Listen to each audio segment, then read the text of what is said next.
Hi Virgo, welcome to your your fortnightly reading with me, Raphael Ray from Radiant Reality. It's an absolute pleasure to have you. So, I am doing a fortnightly reading in the shape of, or in the form of a monthly reading, because I'm actually off on my travels next week, so I won't be able to bring you a weekly video. So I'm bringing you a fortnightly video so I can continue to guide you on your way through the rest of the month. And then at the end of September, it will be business as usual. So, before we start, I would like to call into both of these decks all forms of love, light, peace, prosperity and abundance, and I hope that the messages that come through are ultimately clear and concise, and they help you on your path to your highest vibrational good. So let's see what's in store for you, Virgo. So your first card out is your actions. Your actions speak about what you will do and how it will be received by the world. Your actions and your interaction. Okay, so Three of Wands, beautiful card. The Three of Wands represents a windfall. It represents your ship coming in. It represents you being speculative, but from the perspective of things that you've already kind of set out in there. So this talks about not necessarily wishes made, but inquiries that you've made. And over the course of the next 2 weeks, this is going to be about you finding out what it is that you can do, and more importantly, who it is that can help you achieve what it is that you want to do. So this kind of talks, effectively it talks about your ship coming in, which is what he's staring at out there over the water. He's waiting for his ship to come in. This is why it can represent things like windfalls, but it can also represent, so this week you're blessed, you've got a lot of luck.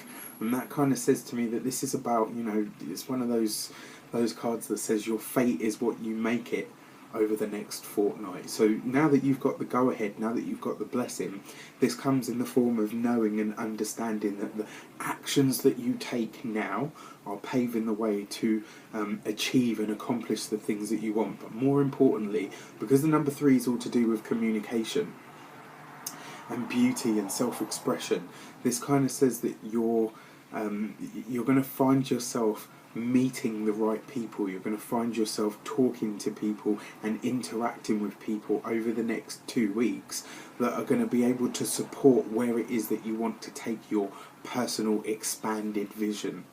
And that's what it talks about. This is a really great card to start off on, because it's, this is your actions out in the world. This is what you're going to do, but how it's going to be received by other people. And the Three of Wands is very much that. It's how you interact with the world at large, but it's you being blessed by putting your best foot forward. And more importantly, it's about finding the right people to facilitate what it is that you want to create. Absolutely brilliant card. The next one is your money and your materials. Oof, okay, so this is not a great card.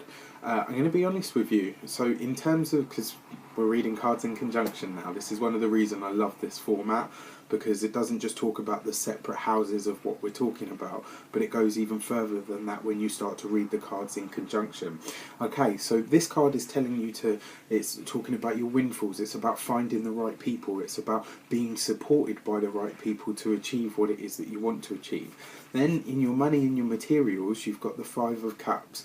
Now the Five of Cups represents loss, it represents some kind of mourning, it represents some kind of feeling of loss or feeling of grief over losing something, but it's of an emotional sense.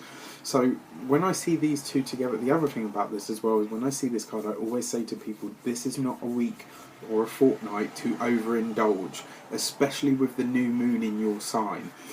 So this is interesting actually, yeah, because the new moon happens either tomorrow or Tuesday, depending on where you are in the world, the 18th or the 19th.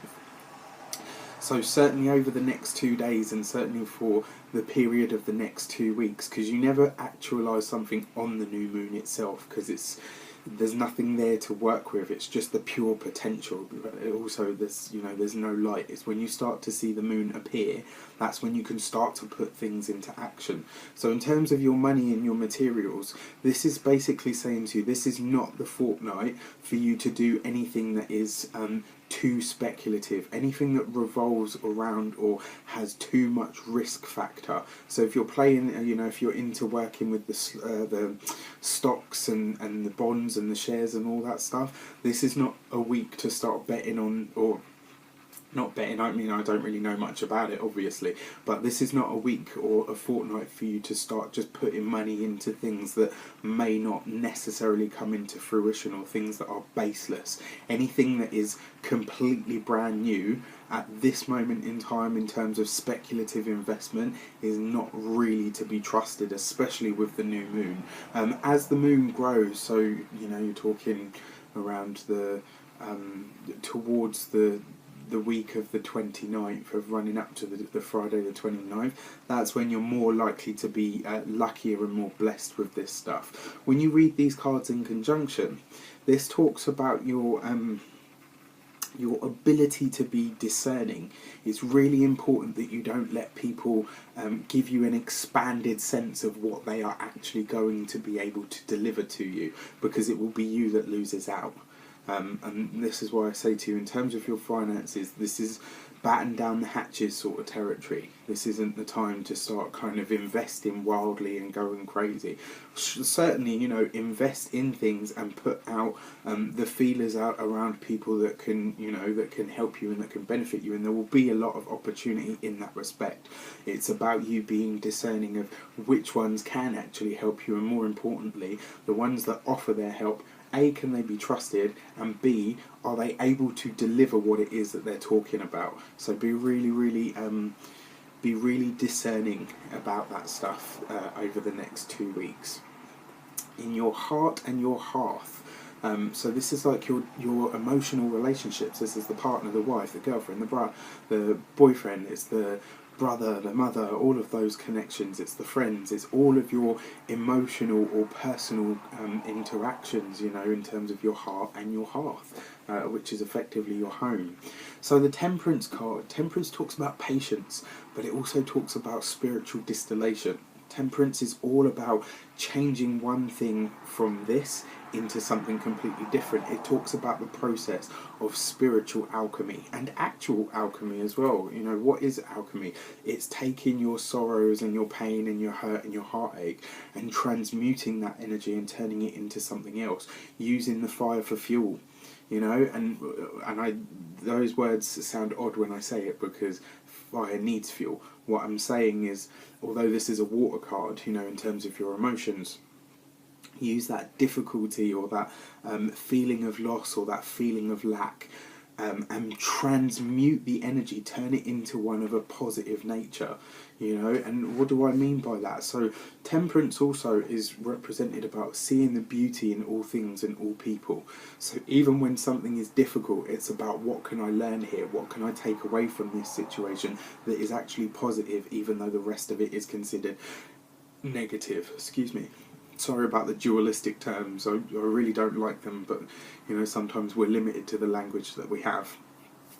So this card actually represents the sign of Sagittarius, and it also talks about the higher ideals, the higher goals, and what is one of the higher ideals? It's being able to see through the sun disk over the third eye. The sun is the sphere of Tiferet in the Kabbalah, and that talks about your heart. And if you can bring the heart up into the third eye, this means you're seeing everything through the heart. When you see everything through the heart, through beauty, that's when you can really start to glean what is, the gems of knowledge, or the bits of gold in all of the dirt. And when you can do that, that's when you really start to transmute an energy, because you're using the best of what you have, or taking the best of a bad bunch and leaving everything else behind. So in terms of your relationships, this is using what you have with your family, with your partner, with your husband, your wife, whatever. It's taking that energy and using that as your fire, using that as your fuel, to push you forward onto bigger and better things. So this feeling of lack and loss in terms of your money and your materials, don't let it carry over into your relationships, because you can use the positive energy of your relationships to switch your vibration, so that this feeling of loss doesn't turn into an experience of loss. It's just a feeling at this point. Over the next 2 weeks, it's just the feeling of maybe things aren't moving as fast as I want them to, providing you stay alert and you only work with the type of people and place investments in places that are actually going to yield some kind of dividend. You can transmute this energy. and you can actually in some cases steer clear of it altogether. So just be mindful of that, be aware of what it is that you're involving yourself with, and more importantly be aware of the people that you are interacting with, so that when you when you start to decide to work with people, you know that they're of sound judgment, and more importantly they can deliver to you what they're saying they can deliver to you. So the last card is your communications. So this is great. You got the Six of Cups. The Six of Cups is happy memories. It's harking back to times when things were good. So this is, you're going to be mulling over your past. Like this, this is a great card. It was a good card to start off with, but look at this motif. So you've got the Five of Cups on one end. So temperance is about blending things, right? It's about, balancing this. It's about balancing light and shadow, and bringing things together so that you can find a happy medium.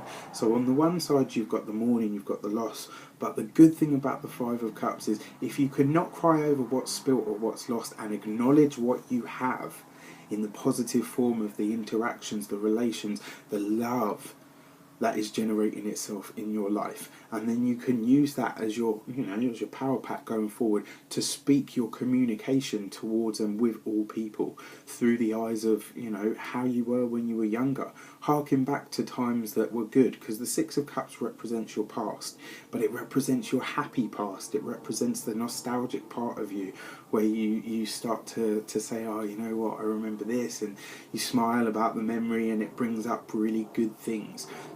Hold on to that vibration and start to put that forward. Your communications are blessed this week, certainly in terms of, for those of you that have children, your interaction with your children is going to be blessed this week or over this fortnight.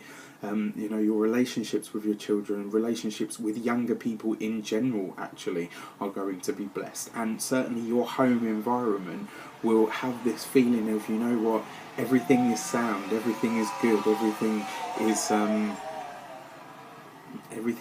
everything is good,